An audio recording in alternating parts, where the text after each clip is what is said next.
राज्य उच्च माध्यमिक विद्यालय मेड़ता सिटी से प्राप्त की है। स्नातक की शिक्षा मैंने राजकीय महाविद्यालय मेड़ता सिटी से प्राप्त की है मैम। और मेड़ता से ही मैंने बीएड की है। वर्तमान में मैं स्कूल व्याख्याता के पद पर कार्यरत हूँ। 2013 में मेरा मैंने प्रास्नातक की डिग्री महर्षि दयानंद सरस्वती विश्वविद्यालय अजमेर से प्राप्त की है। जी जी सर। मैम। जी सर, आपने बताया कि आप मेड़ता सिटी नागौर से हैं और आपकी हाँ शिक्षा भी मैम। लगभग पूरी हुई है। तो सर हाँ, मेड़ता सिटी की प्रसिद्धि के सर 2 कारण बताइए? मेड़ता सिटी की प्रसिद्धि का एक तो सबसे बड़ा कारण है कि यहाँ मीराबाई का जन्म स्थान माना जाता है। और मीराबाई का बचपन ही मेड़ता सिटी ही बीता है मैम। और जी मेड़ता सर। सिटी की जो मिट्टी की जो मोड़ बनती है वो सारे देश में जाती है मैम। जो मिट्टी का पात्र होता है जिसमें पानी ठंडा होता है मैम। और यहाँ दर्शनीय स्थल भी बहुत है मैम। मीराबाई का मंदिर है जो मूल रूप से तो श्री चार भुजनाथ का मंदिर है। और मीरा स्मारक भी बना हुआ है। और अभी हाल जी, ही में मीरा द्वार बना है जो बहुत ही देखने लायक है मैम। तो मोटे तौर पर ये प्रसिद्धि के कारण है। जी सर। सर आपने बताया कि मीराबाई का प्रसिद्ध मंदिर है। तो हाँ सर मैम। मीराबाई की लोकप्रियता का कारण मीराबाई की लोकप्रियता का कारण उनका जो काव्य है मैम वो है। उनमें उनके काव्य में जो गीति तत्व है जो उनकी जो काव्य में जो भाषा शैली है वो मीराबाई की लोकप्रियता का कारण है मैम। जी अच्छे सर। अच्छे पद लिखे हैं मीरा। मीरा ने जो आज भी भौगोलिक दूरियों को पाट कर सारे संसार में बड़े चाव के साथ गाए जाते हैं। जी सर, 1-2 पद सर आपको याद है? हाँ मैम। एक दो पद याद है मुझे। आपको गा के सुनो या यूं ही? सर गा के सुना दीजिए। है मैम। गा के सुना दीजिए सर। सुना तो कोशिश कोशिश करता हूँ मैं। जी ऐसो सर। नहीं है जन्म बारम भार। ऐसो नहीं है जन्म बारम बार। पूरब ले पुन पायो प्राणी मानो जन्म अवतार। ऐसो नहीं है जन्म बारम भार। गर्भवास में कुल की ओरे भूल्यो फिर घीवार। गर्भवास में कुल की ओरे भूल्यो फिर घीवार। उत्तरकाई देव शीरे उत्तरकाई देव शीरे मालिक रे दरबार।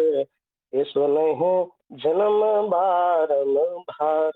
में पर थोड़ा मोटा समय भी लग जाएगा ज्यादा। हाँ, सर इसमें मीरा बहुत ने मनुष्य जन्म की महत्ता का बारे में बताया हमें। जी सर, बहुत है। अच्छा गाया सर आपने। Thank you ma'am. जी। सर वर्तमान समय में जो नारी विमर्श चल रहा है, तो सर मीरा हाँ के मैम। काव्य में नारी विमर्श दिखाई देता है कहीं पर? हाँ, मीरा के काव्य में नारी विमर्श दिखता है मैम। मीरा ने अपने काव्य में अपनी स्वतंत्रता का वर्णन किया है मैम। तो मीराबाई के घर वाले उसकी शादी करना चाहते थे तो मीरा ने स्पष्ट मना कर दिया था। क्योंकि मीरा श्री कृष्ण की भक्ति करती थी तो वो स्वतंत्र जीवन यापन करना चाहती थी। तो मीरा ने कहा था कि ऐसे वर को क्या वरों जो जीवे और मर जाए। कि ऐसे वर को क्या वरों जो जीवे और मर जाए। कि वर वरिय गोपाल सो मर चुड़लो अमर हो जाए। तो कई मीरा ने जो नारियों के उस समय के साथ अत्याचार होते थे उन सब का खुलकर विरोध किया है मीरा ने अपने काव्य में। जी सर। सर आपने बीएड कर रखा है हाँ मैम। और वर्तमान में सर आप व्याख्याता के पद पर कार्यरत हैं। हाँ मैम। तो सर हाल ही में सरकार ने नई शिक्षा नीति लॉन्च की है सर। तो हाँ सर किए मैम। इसके बारे में आप कुछ बताएंगे? क्या परिवर्तन हुआ है?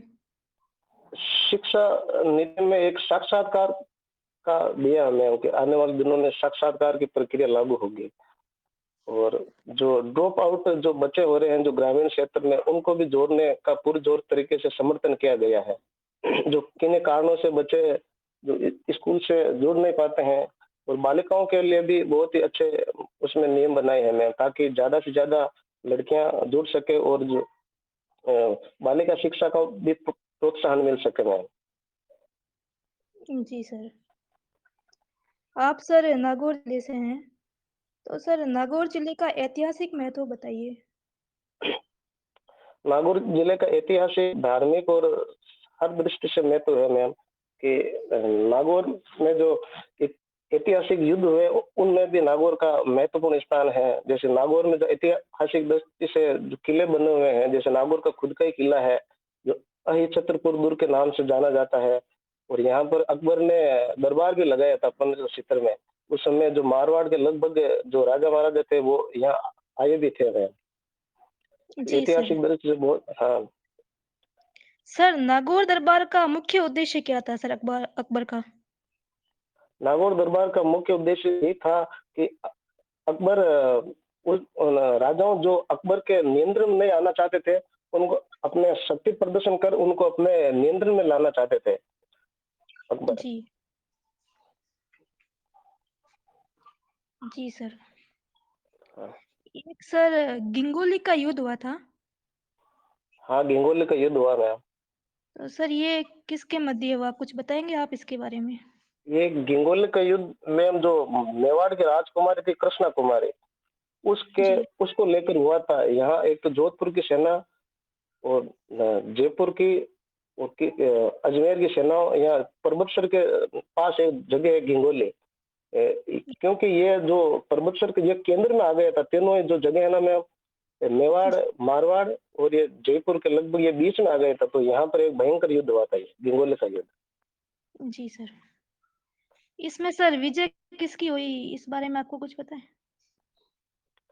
विजय में इसमें कंफर्म मैं निश्चित तो नहीं हूँ। जयपुर की सेनाओं की विजय हुई इसमें, निश्चित नहीं हुआ। जी सर। सर नागौर में एक जोरडा धाम प्रसिद्ध है, है तो ना। ये सर क्यों प्रसिद्ध है? यहाँ पर एक संत हुए थे हरि राम महाराज, उसके कारण ये जोरडा प्रसिद्ध है। जी सर। और सर आपने एमए दयानंद सरस्वती विश्वविद्यालय से की है। हाँ ना। सर दयानंद सरस्वती के बारे में कुछ थोड़ा बताएँ? दयानंद सरस्वती का जन्म 1824 को गुजरात के टंकारा जो क्षेत्र में वहाँ होता है। और ये अपने कम समय में ही ये वैराग्य धारण कर कर सत्य की खोज में निकल जाते हैं। इन्होंने जो सत्यार्थ प्रकाश नामक एक ग्रंथ लिखा है 1875 में। ये जी, उस समय ये 14 समूलासों में विभक्त है मैम। और हिंदी के क्षेत्र में दयानंद सरस्वती का बहुत बड़ा योगदान माना जाता है। हिंदी को उन्होंने आर्य भाषा कहा है मैम। और इसलिए सामाजिक दृष्टि से भी दयानंद सरस्वती का बहुत ही महत्वपूर्ण योगदान है। उस समय जो विधवा विवाह नहीं होते थे उनका समर्थन भी किया है, बाल विवाह और सती प्रथा का विरोध भी किया है। इसलिए इनका बहुत बड़ा योगदान है। सर मारवाड़ी संगीत में आपकी रुचि है, हाँ मैम। तो सर आप किस तरह का संगीत सुनते हैं? लोकगीत सुनते हैं या भजन सुनते हैं? जो ग्रामीण पृष्ठभूमि के जो गीत होते हैं ना मैम, भजन, वही ज्यादा सुनता हूँ। जी सर। सर जैसे मीराबाई का हम चित्र देखते हैं, तो उनके हाँ मैम। हाथ में सर वाद्य यंत्र दिखाई देता है हमें, हाँ, तो देखता है मैम। वो कौन-सा वाद्य यंत्र है सर? वो वीणा वाद्य यंत्र है। क्या नाम है? वीणा, वीणा। वीणा? अच्छा सर। सर राजस्थान में सर लोक गायन की प्रमुख शैलियाँ कौन-कौन सी है? लोक गायन की प्रमुख शैली मांड गाय की, मांगनियार गायन शैली, ये शैलियाँ हैं मैम। अलवर की भी शैली है एक मैम, उसका नाम मुझे भी याद नहीं आ रहा। मंगनियार, मांड गाय की ये। जी सर। सर एक लोकगीत की शैली है हरजस, तो ये सर हरजस क्या होते हैं? हरजस में ये यहाँ पर जो ग्रामीण क्षेत्र की जो औरतें होती है ना वो समूह में गाती है। जैसे श्री कृष्ण या श्री राम का जो गुणगान है ना, वो समूह में बैठकर वो गायन पद्धति के माध्यम से करती है। वो हरजस शैली होती है मैम। जी सर। एक सर लांगुरिया गीत गाया जाता है, तो वो हाँ कौन-सी मैम। देवी में गाया जाता है? वो केला देव की गुणगान में गाया जाता है। जी सर, मेरा अंतिम प्रश्न है सर कि हवेली संगीत सर क्या है? हवेली संगीत एक कृष्ण संप्रदाय से संबंधित है मैम। जो नाथद्वारा में वहाँ मंदिर है ना, श्रीनाथ जी का, तो वहाँ उस कृष्ण भगवान से संबंधित ये गीत शैली है हवेली संगीत शैली। जी जो सर। कृष्ण भगवान के गुणगान किया जाता है इसमें। जी सर। जी सर, आपका जिले से संबंधित प्रश्न समाप्त होते हैं। अब विशेषज्ञ जी, आपसे आगे के प्रश्न करेंगे। धन्यवाद मैम। श्याम जी सर, हाँ सर, नमस्ते। नमस्कार। सर, आज का हमारा विषय क्या है बताइए। छंद विचार है सर। जी जी। छंद शास्त्र के ज्ञाता जो प्रथम आचार्य है वो किनको माना जाता है? सर छंद शास्त्र के प्रथम आचार्य आचार्य पिंगल को माना जाता है। जी जी। दोहा छंद का विपरीत छंद कौन सा है? सर दोहा छंद का विपरीत छंद सोरठा छंद है। सोरठा छंद की परिभाषा बताइए। सर सोरठा छंद ये अर्धसम मात्रिक छंद है सर। और इसमें विषम चरणों में 11 मात्राएं और सम चरणों में 13 मात्राएं आती है। और इसमें जो तुक होती है वो विषम चरणों में लगती है। और सम चरणों के आरंभ में इसमें जगन आना वर्जित माना जाता है। जी जी। चौपाई किसे कहते हैं सर? चौपाई ये सम मात्रिक छंद है सर। इसके प्रत्येक चरण में 16 मात्राएं होती हैं। और इसमें जो यति होती है वो छंद के अंतिम चरण में होती है सर। और तुक इसकी पहला चरण की तुक दूसरे चरण से और तीसरा चरण की तुक चौथे चरण से होती है। जैसे उदाहरण के रूप में मैं कहूँ कि जय हनुमान ज्ञान गुण सागर, जय कपीस तिहुँ लोक उजागर। सर अगली पंक्ति मुझे कुछ याद नहीं आ रही। जय रामदूत अतुलित जय बलधामा। रामदूत अतुलित बाला, अंजनी पुत्र पवन सुत नामा। जी ये जी सब जी। चौपाई छंद है। जी सर। गण किसे कहते हैं? गण सर 3 वर्णों के व्यवस्थित समूह को गण कहते हैं सर। जी। गणों की संख्या कुल कितनी मानी जाती है? विद्वानों ने गणों की संख्या कुल 8 मानी है सर। जी। एक शब्द है शंकर।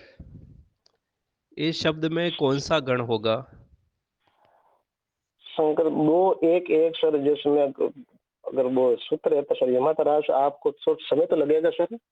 जी 2 जी। 1 1 इसमें हाँ, सोच के बताइए सर।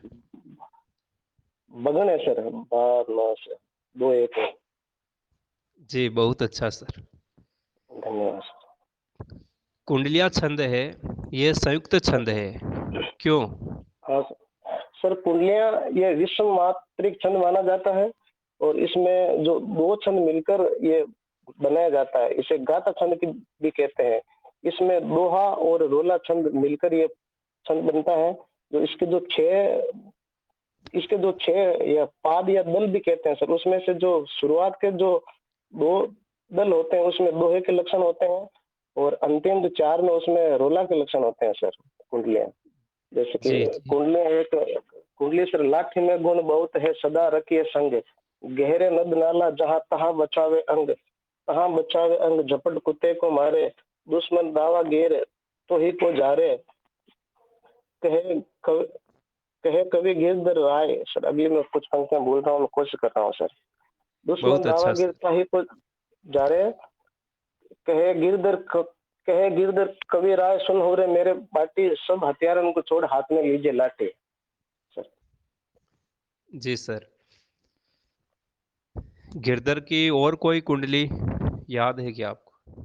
सर एक वो लटपट है, वो छाँव के बारे में मुझे याद नहीं आ रही सर। छाँव मोटे पेड़ की कीजिए, उसमें कुछ वो याद नहीं आ रही सर। वो एक एक वो गिरधर है के सर, छप। बिना विचारे जो करे सो पाछे हाँ पछताई।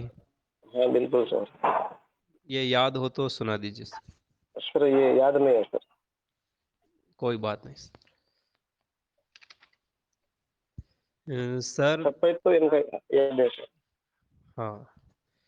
सत्ताईस। कोई चार हाँ जी सर। हाँ सर। हाँ क्या बोल रहे हो? आप बोलिए। वो- हाँ सर, आप बोलिए सर। हाँ, कोई हाँ, चार वर्णिक छंदों के नाम बताइए। वर्णिक शिखर में इंद्र वज्जा, उपेंद्र वज्जा और सवेया, द्रुत विलंबित, वंशस्थ, ये सर। जी, द्रुत विलंबित छंद की परिभाषा बताइए। द्रुत विलंबित छंद सर, ये इसमें कुल 12 वर्ण होते हैं और ये जगती जाति का छंद है सर। ये दिवस का अवसान, समेतता, गगनता, कुछ लोहित हो चला। इसकी ये उदाहरण के रूप में सर ये 2 पंक्तियां मुझे याद है। जी, दिवसावसान का समय था, गगन था कुछ लोहित हाँ, हो चला। लोहित चला। हाँ, कमलिन कुल क्लब की वर्बा, एक ऐसे सर है। ये इसमें पंक्तियां जो सर नगण, किनकी है? ये सर ये हाँ, मैथिल इसमें आप सेन बता रहे हैं, गुप्त हाँ। की है सर। मैथिल सेन गुप्त की है। पक्का है सर? सर क्षमा चाहता हूँ सर, अयोध्या सिंह उपाध्याय या उनमें से है सर। जी जी। जी, अयोध्या सिंह अयोध्या सिंह उपाध्याय। उपाध्याय की, हाँ सर। हाँ हाँ, सर, ठीक है। प्रिय प्रिय प्रिय प्रवास की हो सकती है सर। निश्चित नहीं हूँ मैं। जी, आपने बात की थी सवैया छंद की। हाँ सर, सवैया छंद के विभिन्न भेद माने गए हैं। बिल्कुल सर। कौन कौन से भेद है, दो चार के नाम बताइए। सर देव ने अपने शब्द रसायन में इसके 12 भेद माने हैं और श्री भानु ने अपने छंद प्रभाकर में इसके 10 भेद माने हैं और विभिन्न विद्वानों ने इसके 11 भेद माने हैं। मदिरा सवैया, मत गैंद सवैया जिसको माल्टी सवैया भी कहते हैं, चकोर सवैया, सुमुखी सवैया, दुर्मिल सवैया, अरसात सवैया, लवंग लता, कुंद लता, ये सर है। मोट तौर पे मुझे ये याद है। बहुत बहुत अच्छा सर। धन्यवाद सर। आपने भी कहा कि दुर्मिल सवैया, हाँ इसकी परिभाषा बताइए। सर, इसमें 24 वर्ण होते हैं सर। जी। इसमें दुर्मिल सवैया में सर वो रस खाने गण वाला पद शायद। हाँ हाँ सर। गण गण 24 है तो 8 गण है, तो कौन से होते हैं गण इसमें? जानकारी है क्या? सर सगड़ होंगे सर। सही है बिल्कुल सर। 8 सगण होते हैं, कुल 24 वर्ण हाँ होते सर। हैं। हाँ रस खान के बारे में। रस हाँ, खान का, क्या हाँ बता वही रहे? मानो सो तो वही रस खान है, 200 ब्रज गोकुल के द्वारा में। सर निश्चित तो नहीं हो, शायद यही उसका उदाहरण हो सकता है सर। ये कौन सा सवैया है सर? मानुस हो तो वही रसखानी, बसो ब्रज गोकुल गांव के गंवारन। ये किस प्रकार का सवैया दुर्मिल है जो ये? अभी दुर्मिल हो सकता है सर। पूर्ण रूप से आश्वस्त हो क्या? सर निश्चित तो नहीं हूँ, जहाँ तक थोड़ा थोड़ा याद आ रहा है सर। सोचे सर कि दुर्मिल में 8 सगण होते हैं। सगण, हाँ सर। सगण में हाँ। जो गण है हम्म। वो मात्राएं, और ये मानुस हो तो वही रसखानी। हाँ सर, सर वो क्षमा चाहता हूँ सर इसमें। जी। हाँ, एक एक दो आएगी सर इसमें। जी दो सर, एक बता दूं मैं अभी बता दूं। किरीट, किरीट हाँ सवैया है और 8 बगण है। हाँ सर। ये मानुस हो तो वही रसखानी, ये 8 बगण है इसमें, और किरीट सवैया माना जाता है। हाँ सर। एक प्रश्न और है। तुक हाँ सर। किससे कहते हैं? है सर। तुक किससे कहते हैं? सर तुक क्षण के चरणों के अंत में जो ध्वनि की समानता होती है सर, उसे तुक कहते हैं सर। जैसे बुंदेले बोलों की हमने सुने कहानी थी, खूब लड़ी मर्दाने वे तो झांसी वाली रानी थी। तो सर ये थी आ रहा, तो ये सर तुक है सर। जी जी जी। एक प्रश्न और है। हाँ सर। कवित छंद, हाँ सर। हम्म, इसका कोई उदाहरण याद है क्या कवित छंद का? हाँ सर, है सर।